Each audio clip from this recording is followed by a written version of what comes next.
حالیہ دنوں میں پاکستان میں سیاسی پنڈت اور کچھ معاشی تجزیہ نگار پاکستان کو سری لنکا جیسی صورتحال سے ملا کر ملک کو دیوالیہ ہونے کے قریب کہہ رہے ہیں۔ کسی ملک کا ڈیفالٹ کر جانا یا کسی کمپنی کا دیوالیہ ہو جانا، دونوں میں بہت فرق ہے۔ اگر کوئی کمپنی کسی بینک سے قرض لے اور وہ وقت پر ادا نہ کر سکے تو بینک کی طرف سے اس کمپنی کو کچھ دنوں کی مہلت دی جاتی ہے۔ اگر پھر بھی وہ کمپنی قرض بمسود ادا نہ کر سکے تو وہ بینک عدالت جا کر اس کمپنی سے قرض بمسود واپس لے سکتا ہے۔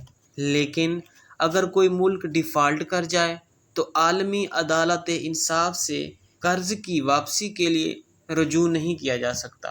یہ سوال ہر پاکستانی کے ذہن میں اٹھتا ہے کہ کیا پاکستان دیوالیہ ہو جائے گا؟ لیکن حالیہ عرصے میں ورلڈ بینک نے 20 ایسے ممالک کی فہرست جاری کی ہے جو آئندہ چند سالوں میں دیوالیہ ہو سکتے ہیں۔ پاکستان ان ممالک کی لسٹ میں شامل نہیں تھا۔ ماہرین معیشت کا بھی یہی خیال ہے کہ پاکستان کے دیوالیہ ہونے کے کوئی چانس نہیں ہیں، چونکہ پاکستان کی معاشی صورتحال ابھی ایسی نہیں ہے کہ اسے دیوالیہ قرار دیا جائے، کیونکہ 10 جون 2022 تک اسٹیٹ بینک آف پاکستان کے پاس 8 ارب 99 کروڑ ڈالر فاریکس ریزرو موجود تھے۔ حال ہی میں چین کے ساتھ معاہدے کے بعد مزید 2 ارب 30 کروڑ ڈالر کا اضافہ ہوا اور ممکن ہے کہ IMF سے بھی معاہدے کے بعد مزید 1 ارب ڈالر کی قسط مل جائے۔ لیکن ساتھ ہی بلومبرگ کی رپورٹ کے مطابق پاکستان نے 6 ارب 40 کروڑ ڈالر آئندہ 3 سالوں میں قرض واپس کرنا ہے، جس میں 3 ارب رواں سال، 1 ارب 52 کروڑ ڈالر آئندہ سال اور 1 ارب 71 کروڑ ڈالر 2024 میں ادا کرنے ہیں۔ کوئی بھی ملک دیوالیہ تب ہوتا ہے جب اس کے مرکزی بینک کے پاس فاریکس ریزروز، اپنے بیرونی قرضے کی قسطیں اور اس پر سود کی ادائیگی کے لیے رقم ختم ہو جائے تو وہ ملک خود کو دیوالیہ قرار دیتا ہے، جس طرح ابھی سری لنکا نے کیا، یا اسے دیوالیہ قرار دیا جاتا ہے۔ ملک کے اندرونی قرضوں سے ملکوں کو نقصان نہیں ہوتا، کیونکہ اس کی ادائیگی حکومت اپنی مقامی کرنسی میں کرتی ہے، وہ چاہے زیادہ نوٹ چھاپ کر کرے یا پھر بینکوں پر اپنا اثر و رسوخ استعمال کر کے مہلت لے لے۔ ملک میں سیاسی عدم استحکام، کرنٹ اکاؤنٹ خسارے کا بڑھ جانا، ذرائع مبادلہ کے ذخائر کا تیزی سے کم ہو جانا بھی ملک کے ڈیفالٹ ہونے کا باعث بنتے ہیں۔ کرنٹ اکاؤنٹ خسارہ تب بڑھتا ہے جب امپورٹس بڑھ جائیں اور ایکسپورٹس کم ہو جائیں۔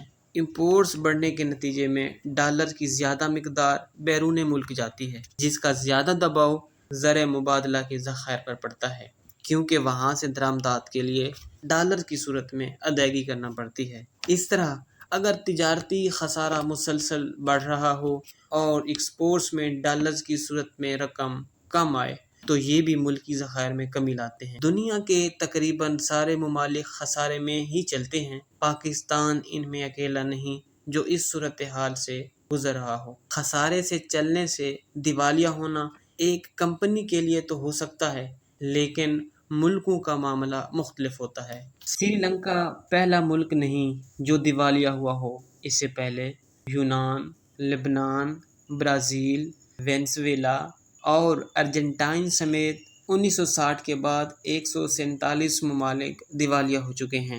دیوالیہ ہونے کے بعد ان ممالک کو موڈیز، فچ ریٹنگز اور اسٹینڈرڈ پوپ جیسی ٹاپ ریٹنگز ایجنسیاں ڈیفالٹ کر جانے والے ممالک کی کریڈٹ ریٹنگز کم کر دیتی ہیں، جس سے ان ممالک کو دوبارہ قرض لینے میں مشکلات پیش آتی ہیں۔ دیوالیہ ہونے سے ان ممالک کی کرنسی تیزی سے نیچے گرتی ہے، جس طرح یونان میں ہوا جب لوگ بریڈ لینے کے لیے بھی پیسوں کی گٹھڑیاں لے آتے تھے۔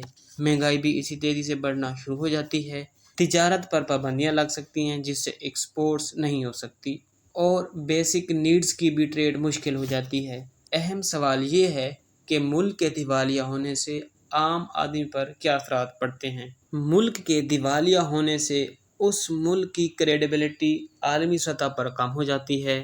ڈیفالٹ ہونے سے کسی بھی ملک کو اور اس کی عوام کو مزید مشکلات کا سامنا کرنا پڑتا ہے۔ ملک سے جانے والا تجارتی مال ضبط کیا جا سکتا ہے۔ اس ملک کی کوئی بھی پراپرٹی ضبط کی جا سکتی ہے۔ جس طرح سری لنکا کے دیوالیہ ہونے کے بعد چین نے اس کی بندرگاہ ہمبنٹوٹا پر قبضہ کر لیا، جو اب کئی سالوں تک چین کے پاس رہی۔ پاکستان دیوالیہ ہوگا یا نہیں؟